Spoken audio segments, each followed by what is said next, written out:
What radio? The music you want. With your host, Keys Dan. What kind of sandwich ain't too fattening? I have the sandwich. RadioWhat.com. What's up, party people? It's Keys Dan with RadioWhat.com, DJLittleRock.com, coming to you live and in living color from the Radio What studios. And this is my podcast, What Makes You Famous? It's an extension of the RadioWhat.com internet radio station that I've been running for quite some time. And if you need DJ services, where do I tell you to go? Come on, you know where to go. DJLittleRock.com.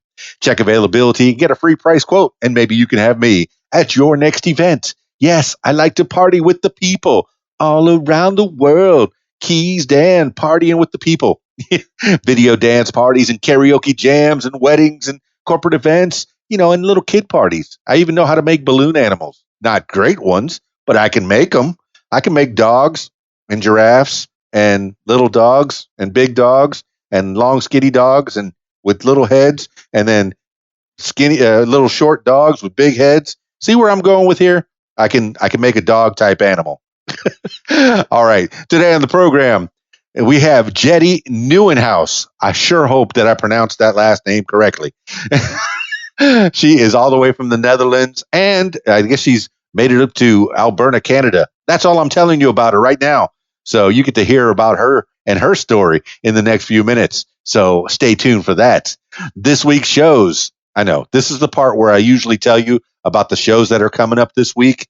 But due to the novel COVID-19 coronavirus pandemic currently taking a grip all over the world, all of my shows have been canceled or postponed. There are no public shows. There are no private shows. I am not partying with the people this week, sadly. So you get to hear a lot of podcasts, such as the one that we're having today. That's right. I'm talking to Jetty Nieuwenhuis. So without further ado, let's call Jetty Nieuwenhuis. Calling Jetty Nieuwenhuis now.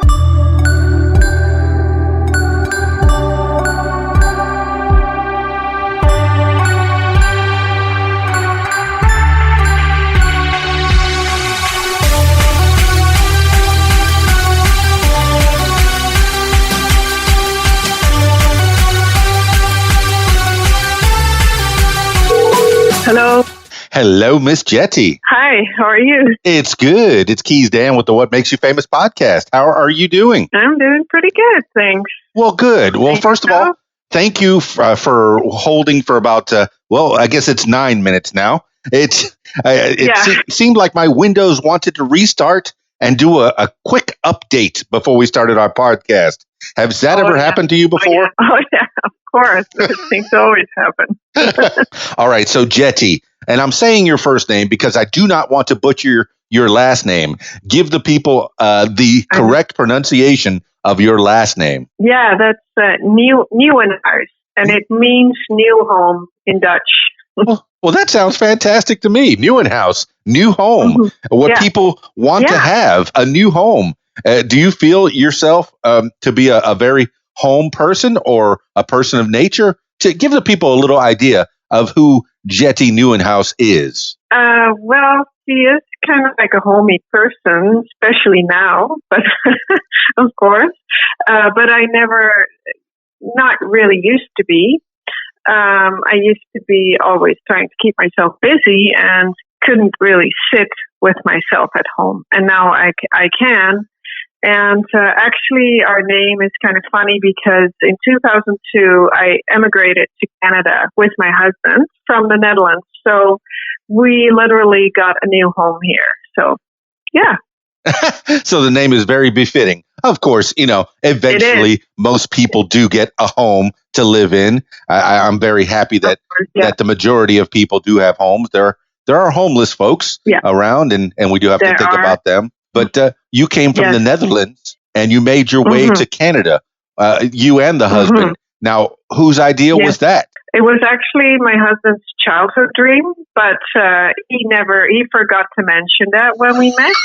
And I think in 2000, we went on vacation to Canada, and the first thing I said to him was, don't ever think that I'm moving there, because a lot of Dutch people actually moved here. And but when we came, I actually loved it, and we decided. We came a couple times back, but I was instantly in love, and I wanted to move. But it was his idea, and we had a farm in the Netherlands, and we sold our land and everything, and we bought land and here and built everything. That's now 18 years ago. Jetty Nieuwenhuis, you were born and raised on a farm in the Netherlands. Is that right? Yeah. Well, tell the people a little bit about that. I'm very interested in the Netherlands, that whole area there. It seems very interesting to me. I guess it's Amsterdam specifically, right? Is that where you're from? Yeah. Well, tell me. Yeah. Well, I was 100 kilometers from Amsterdam, but I went to university in Amsterdam, so I lived there too, and it's one of my favorite cities in the world. But the Netherlands is a very good country. Like everybody is taken care of. Everyone has health care, but it also has its negative. Like we had a very good living there, very safe, but it's very small. It is very small, and there's 18 million people living.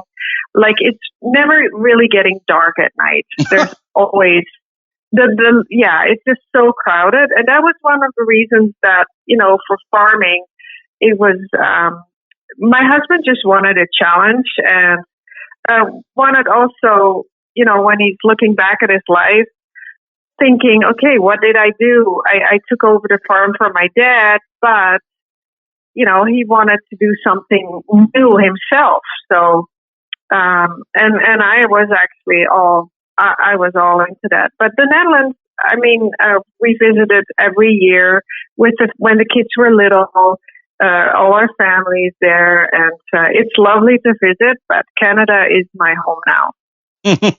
Well, I need to dig in a little bit more about the Netherlands. It's, Northern Europe there, just between Germany, and then there's water, and then there's the United Kingdom. It's bordered on the south by Belgium and then France. And so in that area, and I've heard, I've heard things about Amsterdam. People want to go visit Amsterdam because it's very laid back. It's very open. The people are very free there.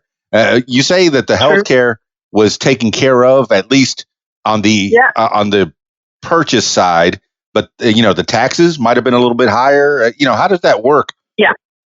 Yeah, that is true. That's also one of the reasons we left, because one year there was a lot of money went to the taxes, and my husband was frustrated. I'm not working for everybody else. So everybody has free healthcare.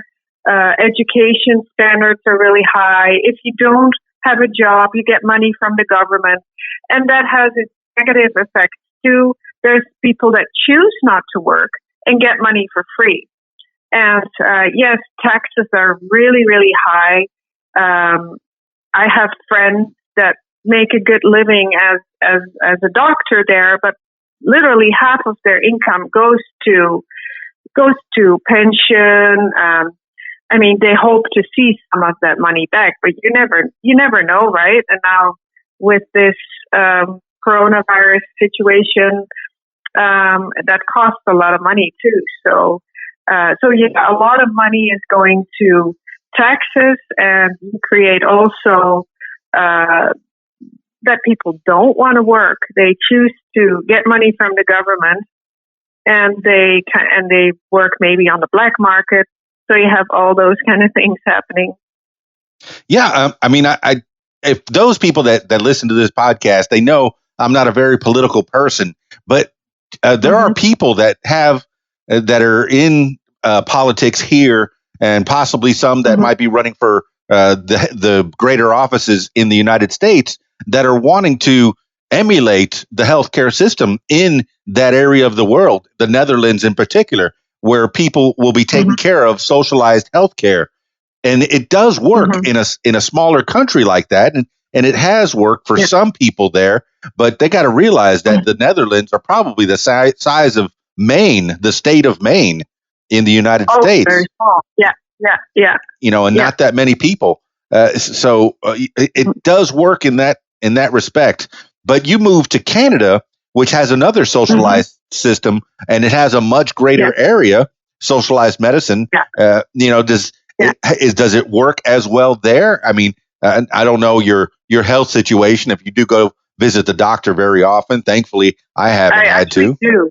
Oh, I actually do. Yeah, I had Lyme disease. Oh my goodness! As far as I know, I overcame that. But the healthcare system is good here. Everybody can go to the ER and go get a hospital visit for free. That's here in Alberta Healthcare. That's free, and we have as family insurance. And that is affordable. And the insurance pays for dentists, paid part of my kids' braces and my medication. And that is like really affordable. I'd say $400 per month for a whole family. Wow. And I hear prices, like I have friends in LA and I heard what they have to pay. And we're like, whoa, that's really expensive. Yeah. So everybody is sort of taken care of. Yeah. I hear a lot of times the people from the United States will go north of the border to take care of their health needs from time to time. And I don't know how prevalent that is now, but it seems like something that at least used to happen as I was growing up. I remember people saying that, I'm going to Canada to go get my medicine. Yeah. Is that something that still happens? Yeah. Well, of course not right now, but I think there is a run on insulin. My son said something about that, and I think Americans that live close to the border, they find their ways to get their medication. But I also have to say that there's also very good doctors in the U.S. because for my Lyme disease, I actually have a specialist in LA that practice more functional medicine, so combining Western with holistic medicine, and that was harder to find here in Canada. So it has two sides, I guess. Well, okay. Tell me about Lyme disease. Now, this is something that I've heard of. You get it from ticks, maybe. I'm not even sure what Lyme disease is. A lot of people would think, is that from the fruit? Is that from a lime? No, I think it was named after a city, right? Lyme. What is Lyme disease? It does come from a tick, and I had a tick bite in 2013. I didn't see the tick actually, but I had a rash from it.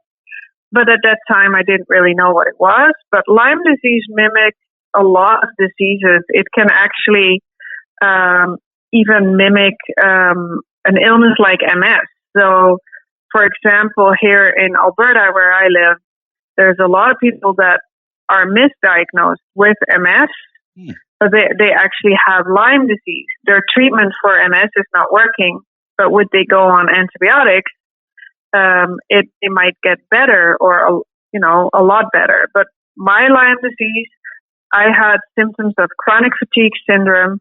I had irritable bowel syndrome very severely. I had insomnia. I had chronic sinusitis, so a year-long colds in my head, and like brain fog. Like I was driving my kids around. They were younger, and I felt like I was hungover all the time. And at that time, I didn't really realize it. I knew I was sick, but when I got better, like 2 years ago, I was like, wow, I felt, when you get better, you feel how bad you were. And, but I'm a lot better now. I feel great. So, but I also did a lot to get better, and I worked on my mental health as well. So altogether, it got me here. So it took a toll on you, Jetty. Now, MS. When you mentioned MS, growing up, I remember Annette Funicello was the MS spokesperson, and I remember she deteriorated and just could not function later in life. And I'm so glad that you're feeling better, because it seems like with Lyme disease, the way it presented in you, it could have been a whole lot worse. So you say you're closer to 100% now, getting on the road to recovery? Yeah. I'm close to 100%, and they don't know how, if you really get better. I think that when I would go through a lot of stress or I would, then in those situations, it might come back if you're not careful. Like, for example, if I would get involved in a traumatic bad car accident or something, then the immune system might get triggered, and there's probably still Lyme bacteria hiding in places in my body, but that are not active. So I think they look at it as being in remission. But I'm feeling pretty good, and it did damage my body. I really have to take care of myself, and I mean, everybody has to do that, but I just have to be more aware, I guess. Absolutely. And the way you present yourself on your social media, I know I've been following you on your Instagram and your Facebook, and you do put on a happy face out there, present yourself to the world. In fact, you do give beauty tips as well as one of your things to do. And you did mention that we're in the middle of a coronavirus pandemic as we record this in April of 2020. For those people that are listening in the future, perhaps 20-30 years from now, trying to find out, well, if she was such an outdoors person, a farm girl, if you will, why is she stuck indoors? Well, we're all pretty much trying to keep vigilant. Maybe we're blowing this out of proportion, in my humble opinion, but certainly I think so too. to keep vigilance would be the way to go. And I think it's a bad cold. I really do. And that's just my opinion with my little bit of medical knowledge that I have. But Jetty, you've overcome Lyme disease and you've gone on to do wonderful things. Okay. In the Netherlands, do you learn how to speak English as well? Is that a normal thing? Yes. Yeah, that's a very normal thing. And I actually learned English, French and German in school too. I choose to do that, but everybody can speak English. All right, smarty pants. What is your area of expertise? When you were a little girl in the Netherlands, what did you want to be when you grow up? Well, I never really knew or say out loud, but I was secretly drawing outfits on papers. So I guess I was really interested in fashion and also in makeup. I remember going to a store as a 10-year-old girl, and I was already interested in, I didn't put it on, but I was looking at it like, wow. So I think the whole fashion, but also nutrition was also an interest. But I don't know. I had too much to worry about, I think, as a child. So I was not really allowed to dream, I think. My husband, he's like he had a very good upbringing in childhood. He was a dreamer, and I think I missed that part. Well, what did your husband dream about? You say he was the one that grew up on the farm as well? Yeah, well, he was the one. Yeah, he was the one dreaming of having a farm in Canada. Yeah, and he made that. He's very visual, and he made it come true. So. Well, that's good. He put it out into the universe, and with the help of his lovely wife, that came to fruition. Made it happen. Yeah. Yes, absolutely. Yeah. It's good that you came together as a team. So fashion, for those that knew me back in high school, way back in I was into fashion myself. I was in DECA, the Distributive Education Clubs of America, and I almost went to the Art Institute of Fort Lauderdale. I had an inkling, an idea. I designed my own clothes with the help of my grandmother for a fashion show. So I was very into it as well, and I do like to dress up. So I'm very interested in that. Nowadays you'll see me in bow ties and vests and suspenders a lot on the weekends, especially when I'm DJing at parties. So I'm looking at your pictures on your Instagram and your Facebook again, and you are very fashionable. Is that by choice? Do you make some of your own clothes still, or or is that something that never came around? No, I never was interested in making it. I was only interested in buying it. But you were designing. But, no, not really designing. No, I like to put outfits together, and I actually went to New York in 2013 to do an image stylist course there. What is that? It's helping people with wardrobes, helping them with style, helping them finding their own style. And I never, well, then I got sick. I got the Lyme disease and as of 2013. So I never really did anything with the fashion, but I'm really enjoying now expressing myself through fashion and giving others ideas too, and how to express themselves and find their own style, and like you, not be afraid to stand out, like just do your thing, like what you love and what you feel, what feels good for you. Well, I mean, like most people, I like to be comfortable, but whenever I'm doing a job for someone, such as a karaoke show or a dance party or even, definitely a wedding, I like to dress up for the occasion. And when I talk to the brides and the grooms, I always ask them, how would you like the DJ to dress? And they'd say, oh, just shorts and a T-shirt, whatever. No, this is a wedding. No. This is the chance to go out and shine and be a part of it. Yeah, I mean, even if you wanted a themed wedding, a cowboy wedding, or be it kilted or dressed like Dutch people, so maybe we'll have some windmills out there. That's the way. I guess growing up, that's all I thought about when I heard about the Dutch was windmills. Is that a true thing, or is that nothing? It is. Oh yeah, no. It is a true thing, and actually, the clogs too. I actually had my kids.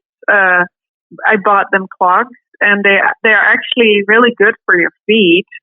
And they're pretty comfortable, and I just thought it was so cute, having those little blonde boys walking around here on their clogs.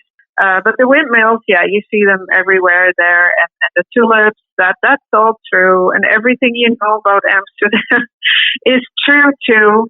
Oh, I have to know. But it's and all the coffee shops there. Wow. I mean, drugs is legal now here in Canada too. But the thing is that when you live in Amsterdam, you don't do those things. I visit every year Amsterdam. Actually, I was there in January.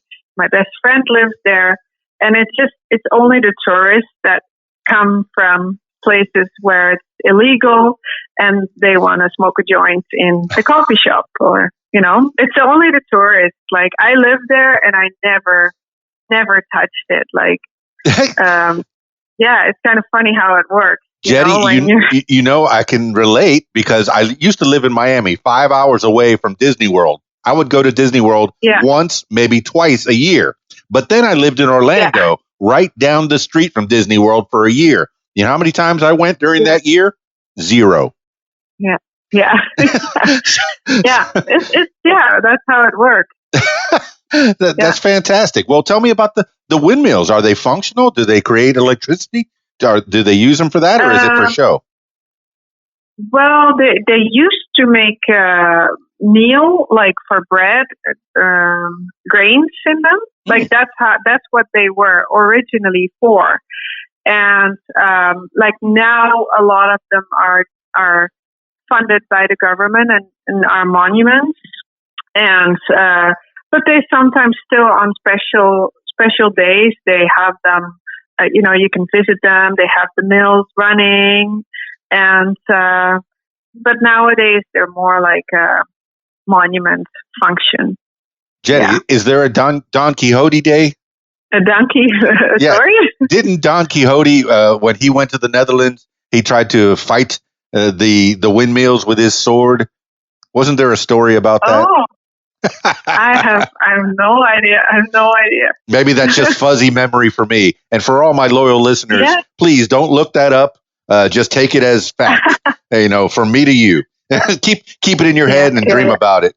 So tell me about the clogs. You say you bought those for your children, and they're good for your feet. I've never had clogs. I've never even had Crocs, which I liken to the clogs. But are they anything similar? I've seen Crocs, but I've never seen clogs in person. Tell me how they're good for your feet. Well, they're made of wood, and they have this arch so they're really good to support your feet, actually. And even my dad always walked on clogs too, actually. But for the kids, it was more that I just thought it was cute. Mm-hmm. But they are very healthy, way more healthy than, for example, Nikes on your feet, because they don't really support the arch, and the clogs they do. Are they tailored to your feet? But are they what? Are they made specifically to your feet? Yes, they are. Yeah.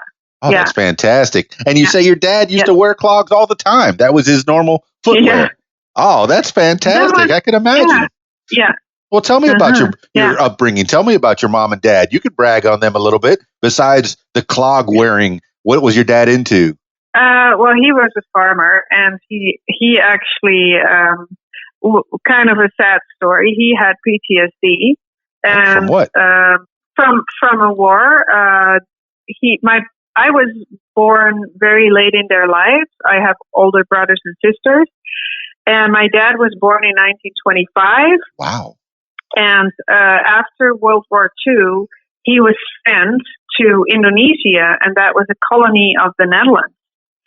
And the Japanese had taken over Indonesia during World War II, and the Indonesian population was kind of in, how do I say that? They didn't want to be under Dutch government anymore.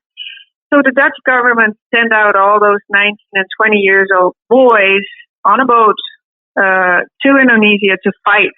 And that was a senseless war. Of course, they lost. Indonesia got independent. And my dad was forever traumatized and wounded, because it was sort of very similar to the Vietnam War. Mm-hmm. Actually, Vietnam started kind of the same, also after World War II, and was a colony of French. And that was same with Indonesia. The Dutch were a very rich country. They had, these colonies, of course, which is not okay. So good for Indonesia that they got independent. But yeah, my dad had to fight a guerrilla war in the tropics. You know, coming as a Dutch farmer boy, never come out of his town. All of a sudden, 20 years old, So, and it was a nasty war, and so that really shaped his life. And I think that when I was born in 1972, as of then he was on medication and he had PTSD, but they didn't really know about that time. So he never had help for it. Right. Back then it was still called shell shock. You know, people didn't realize that there needed to be some kind of treatment for it. What an amazing story about your dad going to fight this war. Mm-hmm. And, you can make the argument that all war is senseless. I mean, why are we fighting? My goodness. Oh, yeah. For this piece of rock, true. Very true. Let's all get along together. I know we have individual governments that have their own ideas about certain things, and people want to live a certain way, but I think we can agree on more things than disagree. We all want to have food on our table and roofs over our heads, maybe Nieuwenhuis, or even an old house. I don't care. I'll take any house. An old house is good too. Yeah. I'll fix it up. Exactly. You just want to be happy, and wars are senseless, and any war ruins a person. I mean, here your dad had to live with this for the rest of his life, and how did that affect you? He had to be on medicine, but how did that affect little Jetty? Well, she had an eating disorder. She had bulimia for a long time. So that was food was my escape, I guess. And I mean, I've done a lot of personal growth, and I'm always interested in, finding out things. I'm curious about why I do things, and I share that with my audience too. Yeah. I want them to know too, and it can help maybe, right? Right. What's bulimia, Jetty, and how did that present to you? Well, I had it from the age of 18 till I was 40, and what is it, and how did it present in your life? Well, it was kind of like doing a diet, and then all of a sudden, and almost eating nothing, and then periods of binge eating and purging the foods either through laxatives or vomiting, or also through too much exercise. How does it differ from anorexia if you're trying to lose weight or stay thin? Is it the purging? Yeah, the purging. Anorexics don't eat; they eat nothing. And bulimics, they binge eat and then get rid of it. And bulimics kind of look normal, have normal bodies, as to where anorexics, you can see they're often really skinny. So you could probably hide it a lot easier because you won't get rail thin like an anorexic might. Oh, yeah, man, yeah. No, exactly. I could hide it really well. You dealt with that for 22 years. I mean, how did that affect your life? It had to affect you in weird ways. How did it affect your life? Yeah, it did. But I mean, it wasn't like some might do it every day. For me, the bulimia came kind of in periods of stress, when I was emigrating, that period, it came back into my life. It in periods, it would, like, for a year I would have it, and then a year would be kind of okay and healthy. But it started in my year of high school, and it ended when I was 40, and at that time I did Ironman triathlons, so really long endurance races. So what was the turning point that made it end? Was it training for Ironmans, or how did you get through it? Well, I did when I was 37, my dad died, and then I went on my personal growth journey. I was like, okay, I'm done with the bulimia. I want to stop it, but it took me 3 years to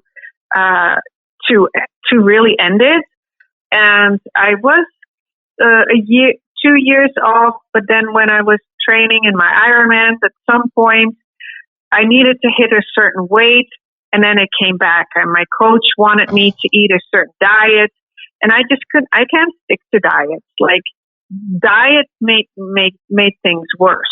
I mean, I need to have my chocolate and my ice cream once in a while, and but that moment that coach said to me, you need to, if you're lighter, you're faster, and so I just heard his words in my head, and that made the bulimia come back.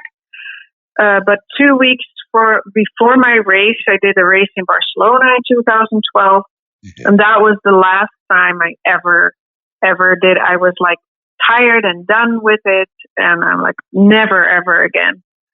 Well, I could see with your relationship, and I made that true. I could see with your relationship with food, and you trying to train and trying to listen to the words of a trainer, and they want you to have a special diet. And here you are hearing it in your head. You've already been trained. Yeah. As soon as you hear the word diet, I got to get thin. I have to purge. Yeah. I have to get rid of all this. Yeah. And so, it could have been very dangerous for you to do this Ironman. I'm glad you made it through, and I'm glad you did it. But I know. It was kind of iffy on whether the diet and the training program would be healthy for you.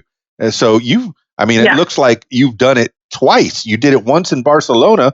I did. And then what? You did it again? Or didn't you learn the first time? Don't do this. It's crazy. Ironman. I did a year before. A year before I did one in Arizona, and Barcelona was the last time. Yeah. So what is an Ironman? Do it again. What is an Ironman? it's a 3.8 kilometer swim, and then you do a 180K bike ride, and then you run a full marathon. So it's kind of crazy. Oh my goodness! And what time of the year is this? In Arizona, I'm guessing you're swimming in one of the lakes over there. Arizona was in the lake, in Tempe, and it was in November. And Barcelona actually was a swim in the Mediterranean, and that was in September. Cold. So cold. It feels like it's going to be cold. Yeah. Were you swimming in a wetsuit of some kind? Yeah. Wetsuit. Yeah. Oh, I commend you. You made it through. But I made it through. Yeah. Did you have any mental training at all to help you through the bulimia, or did you feel like yes, you got through it all, or you did have some kind of a help? Oh, well, what do you recommend for people? I did. Oh yeah. Well, I recommend. Well, if they have questions, they can always DM me. It depends on the person, but I know. Right. I mean, I'm not helping someone with it, but I have some good people that I found on social media actually too, and I did some programs. And there's a lot. I guess I should phrase the question better, since you're not a trainer or a specialist. What worked for you, Jetty? For me, working with people that actually went through the same things. And the person that helped me best, actually, that things really clicked, she actually was a life coach. And when I read her book about her childhood, that was just like so much recognition. And I that just made me feel, hey, I'm not crazy. I'm normal, and there's more people like me, and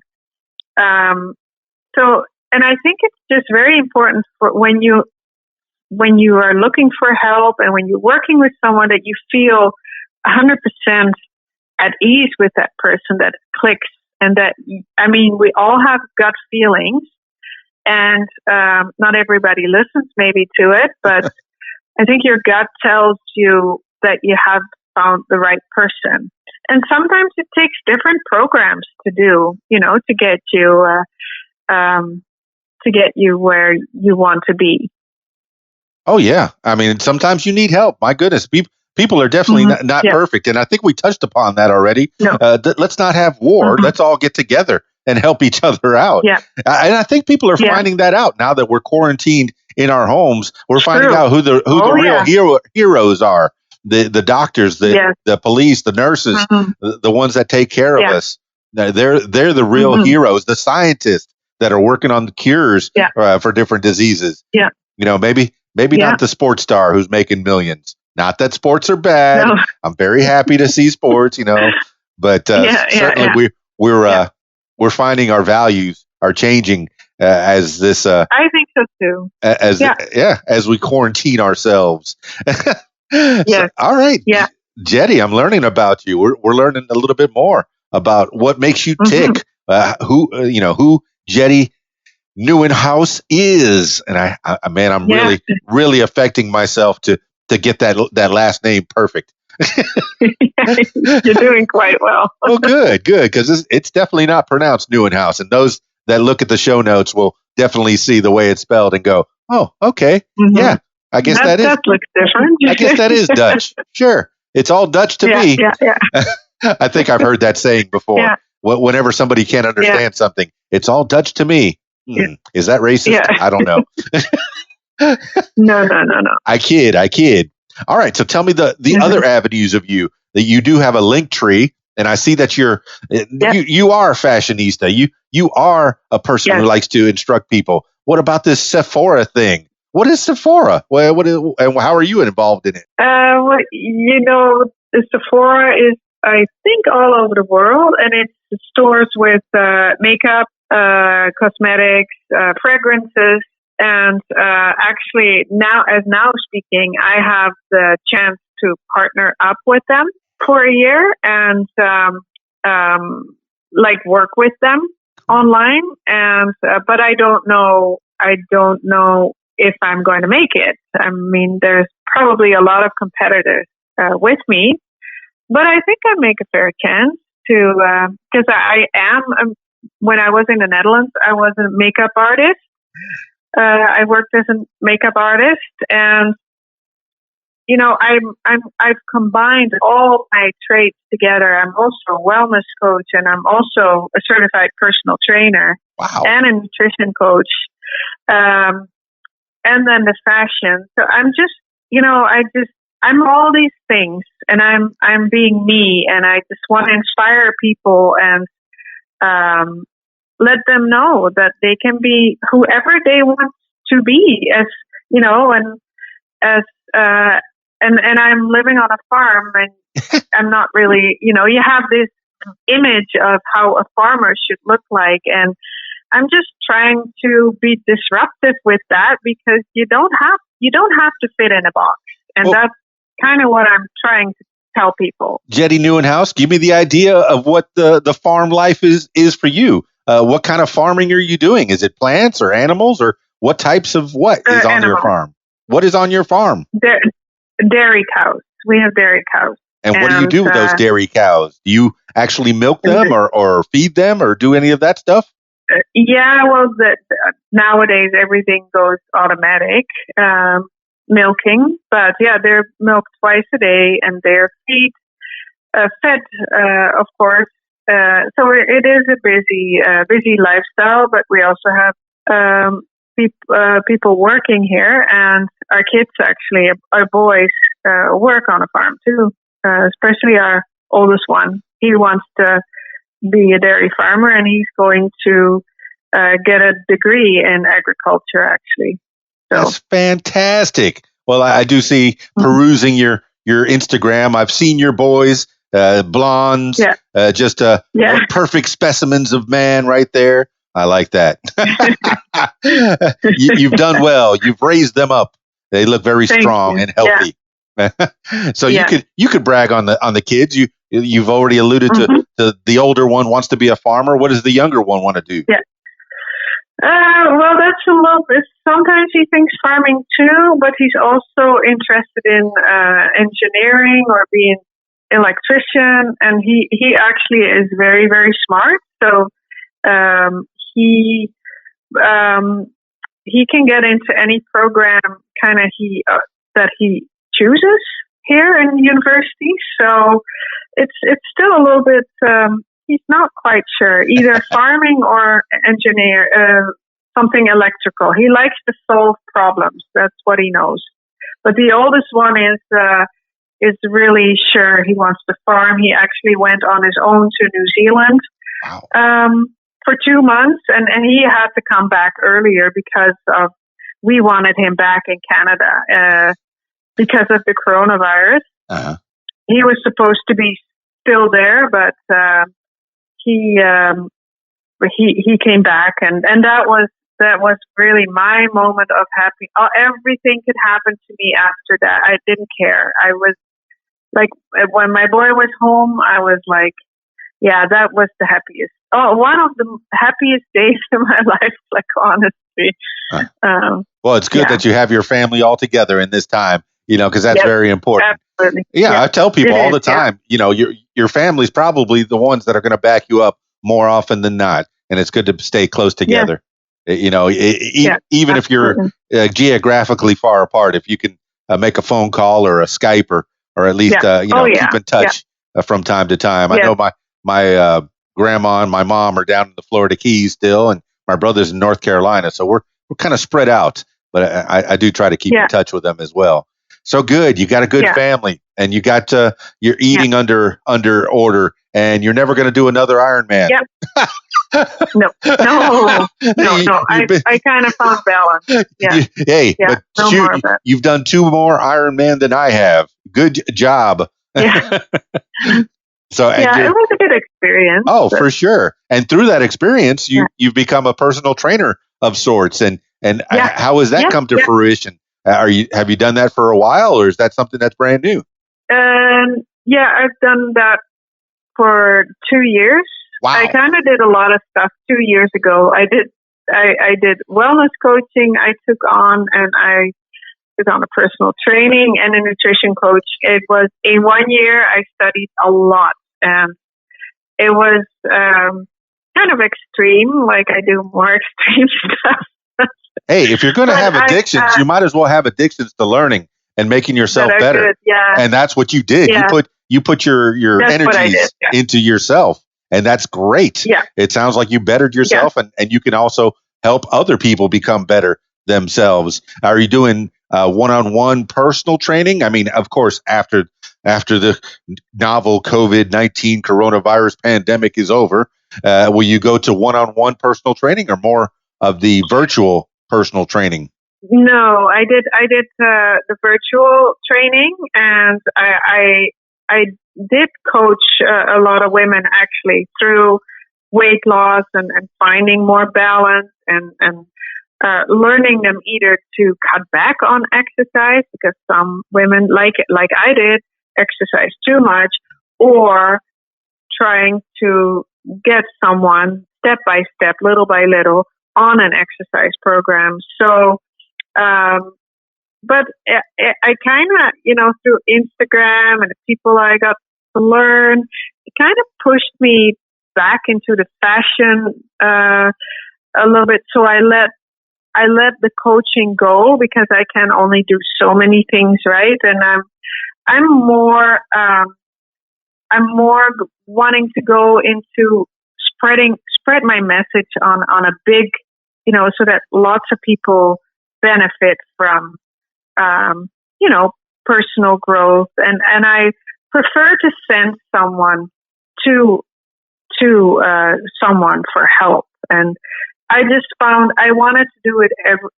I wanted to do everything while I coached. I wanted to help them lose weight, but I also wanted to strengthen their mental health and the exercise. It was a little bit too much, and I just want to focus on a larger scale of helping people now. And my goal is to one day stand on a TED stage and do a TED talk and become a public speaker. And and I want to share my story to inspire others and help others. And I didn't have a great childhood, but you can make something of your life, and you can manifest good things if you believe in the good things and you do the work. You can make things happen, and I built a good life for myself here in Canada too. And I got out of the toxic cycle that was happening in my family. And no wonder when your dad has PTSD, right? It's but I did manage to come out of all those things. And not every day is perfect.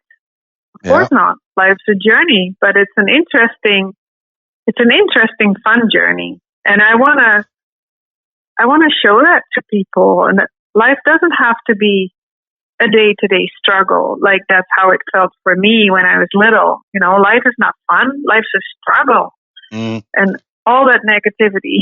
That's what it's all about. From day one, it's a struggle. We come out of the womb screaming, and then get spanked on the bottom.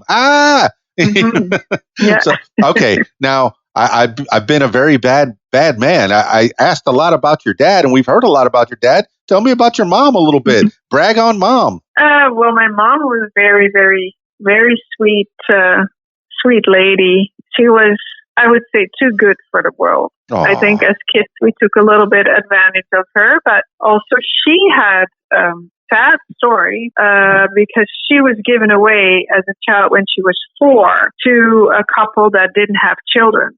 That was a thing that happened in the Netherlands at that time sometimes.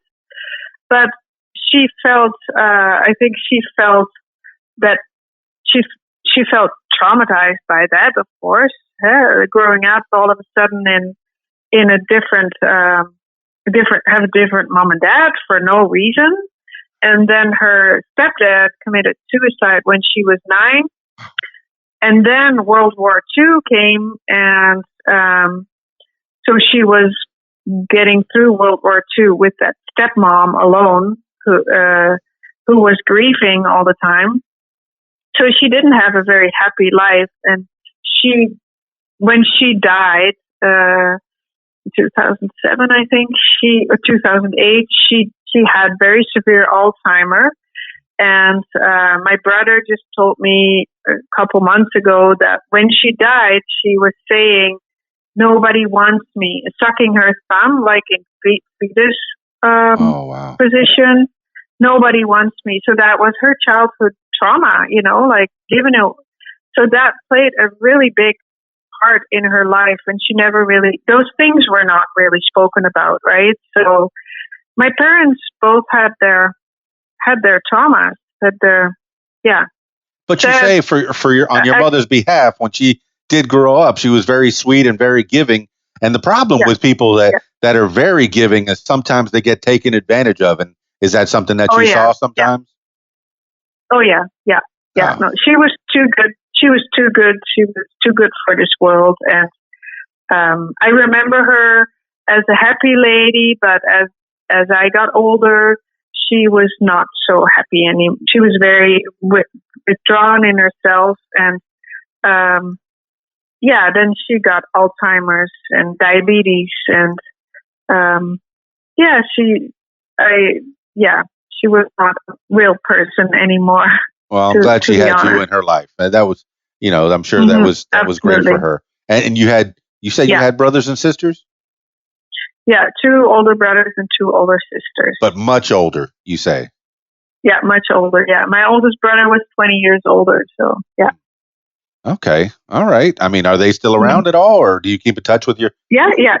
Oh, that's fantastic. Yeah, we are like Skyping, WhatsApping, so, and especially now during this time, having a little bit more contact. They still farming? We have more time, right? They still farming in the Netherlands?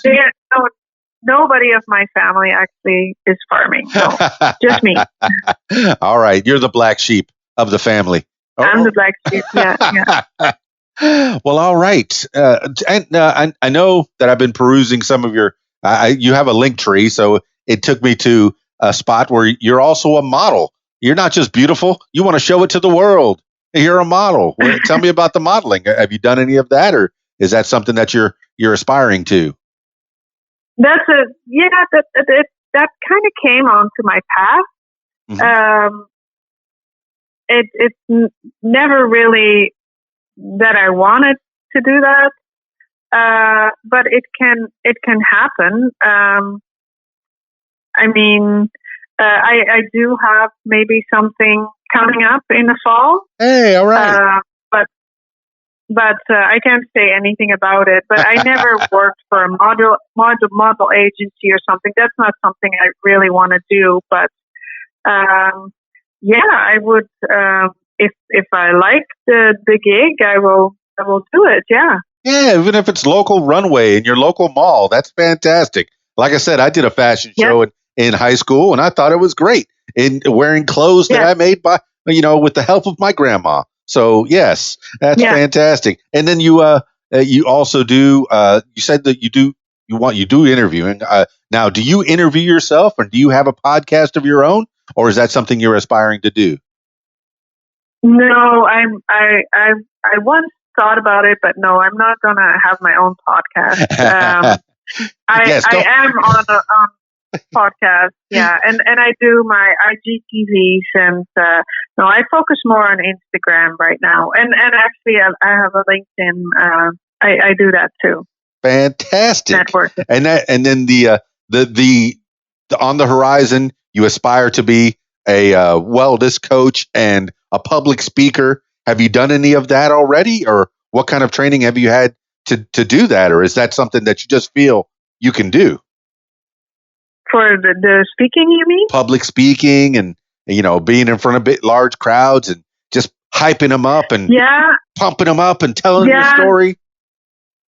I do that. That is one of my dreams, and I do actually want to hire a coach for that, a speaking coach. Yeah, I do need some some guidance with that. I know the story I want to tell, but I think I need some help with that. And that's kind of, I always, that's what I tell my people too. Sometimes you just need help to figure out something. And I think I need help to figure out my speech, what my speech is actually going to be about. Yeah. Absolutely. And hopefully, if there's anyone listening out there that has done a TED Talk or knows how to put one together, or any of those kinds of speeches to where you could, put together 20, 30, 45 minutes, even an hour, whatever the client needs to get their people in line. I know a lot of public speakers and was it life coaches? They'll get up there and they'll maybe do a drawing on a board while they're telling you a story about things and get the troops pumped up, in front of 200 or 2,000 people or more. Yeah. I could see you doing that. Yeah. I could see you doing that, Jetty.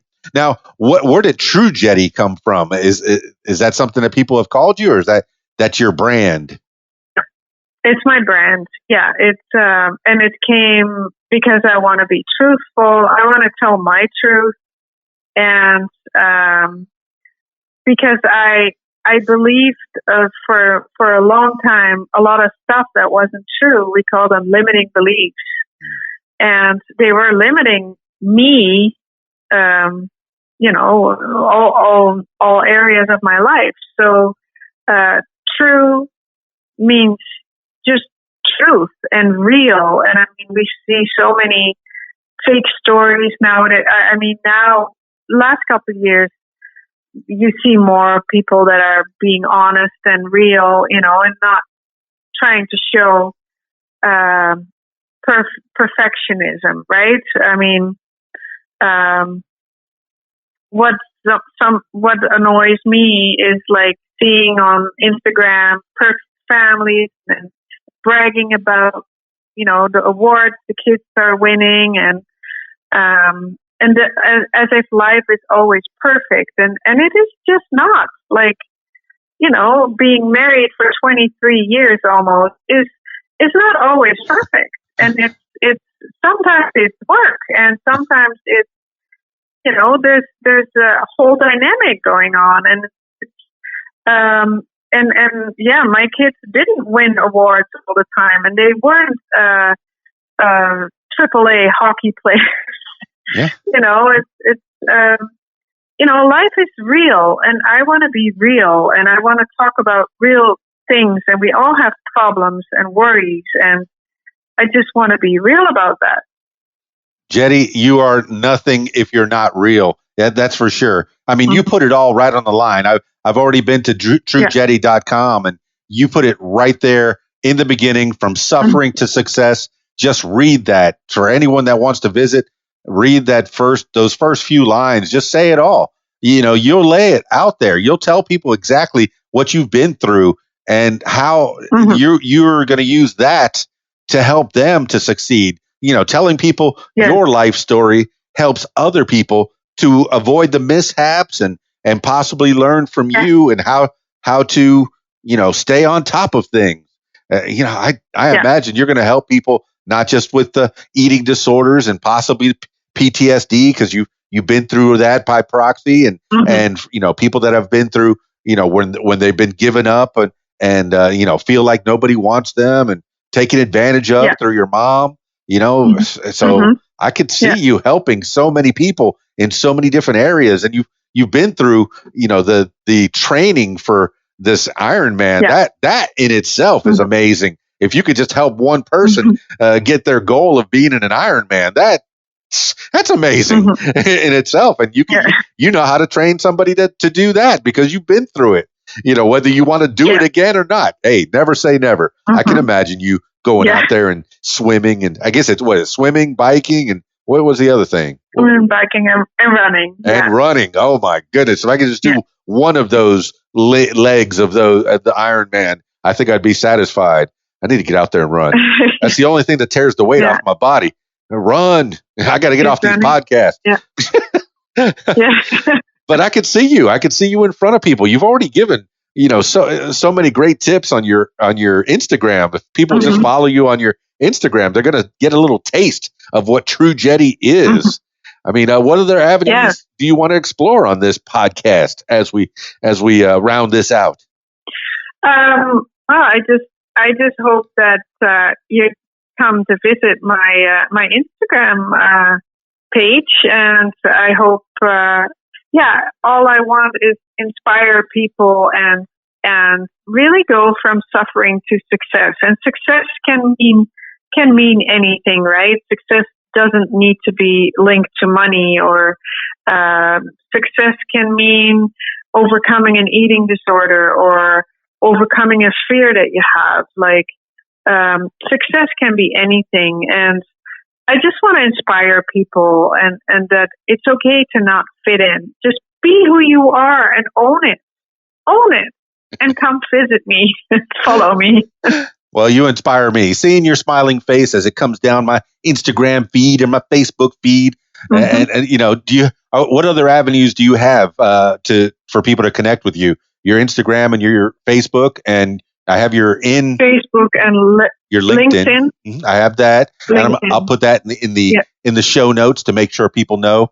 But are you trying to brand the True Jetty? Are you going to try to get all of your different social medias to become True Jetty? Yeah. Very good. Yeah, I actually have a trademark too. So. Well, good. Very good. I know I looked up True Jetty on the Google, and most of your stuff came up there, especially your TrueJetty.com, which talks about your health and wellness, your nutrition, your exercise, and more. It's definitely been more is coming. I'm sure. Well, it's definitely maybe a book one day. Who knows? That is what I was thinking. Is all this needs to go in a book or even two? In a book. Absolutely. Maybe. Yeah. I mean, have you even? Do you keep journals at all? Do you keep any of this written down? I do. Yeah. You do. See, you're a step ahead of the game. Yeah. I've never kept a journal. I mean, I do have a blogger that I started a long time ago, and there are a few notes out there. But I think you're so far ahead of the game if you've already got notebooks full of things that you've done. That's amazing. Yeah. All right. Well, Jetty Nieuwenhuis, as we round this things out, I usually finish these off with the last words for the people. So, Jetty Nieuwenhuis, you could talk about, something, the words that you live by, or something that you heard, that's a famous quote, or just something that pops up into your head at this particular moment in time as we're living. Jetty Nieuwenhuis, last words for the people. Well, I hope that now we're in this hard time now, and I hope that everybody has some time to slow down and get into some more personal growth. And I think as if we all grow as people and be honest, we can make this world a better place. And that's my hope, to be a better, happier place.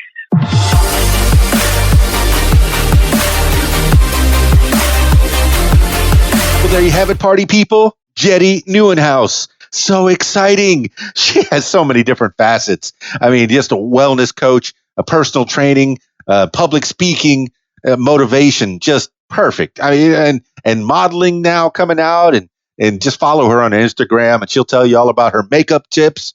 She's dealing with Sephora. Oh, just there's so many facets. I know we didn't get into all of them, but she's a hustler out there. Yeah, and she's a farmer. My goodness, milking cows twice a day. I know she said that the machines usually do most of the work, but I'm sure she has something to do with it. You got to deal with the cows, all day, all night. I like it. Thank you so much, Jetty Nieuwenhuis, for coming on the What Makes You Famous podcast and telling at least a little bit about your story. I know you've had some ups and downs, and you've come through it. You've come through it all. And you got a great family out there. That's what people need. People need people. That's right. Make love, not war. Did I sound like a hippie on that one? Probably. I hope so. I mean it. No more war. War bad. Let's all get along. All right. That's it for my political rant for now. If you'd like to tell your story, I encourage you to give me a call at 470-6386 or email info@radiowhat.com. That's it for me. It's Keys Dan, radiowhat.com, djlittlerock.com. Peace. I'm out of here. If you like what you hear, follow What Makes You Famous social media. Use the hashtag What Makes You Famous. Follow on Facebook at What Makes You Famous. Follow on Instagram at What Makes You Famous. Follow on Twitter at Makes Famous. And follow on YouTube at Keys Dan. Leave What Makes You Famous podcast a review and subscribe. Listen to What Makes You Famous podcast on Podbean, iTunes, YouTube, Stitcher, Google Podcasts, and Spotify, and almost anywhere you find podcasts. Tell your story on my podcast, What Makes You Famous. Call 501-470-6386 and leave a message to set up a time. You can support What Makes You Famous using the PayPal link, paypal.me/KeysDan. Email info@radiowhat.com. What Makes You Famous podcast is a production of Keys Dan Enterprises Incorporated at keysdan.com. Thank you for listening. Radio What? The music you want, with some words to live by. It's okay to let your children see you cry. A public service message from radiowhat.com. The music you want. Hey guys, this is Shelly G. She said, what? Well, you are going to have to listen to the countdown to hear what I say. And make sure to keep listening to Radio What for more information and trivia. She said, what?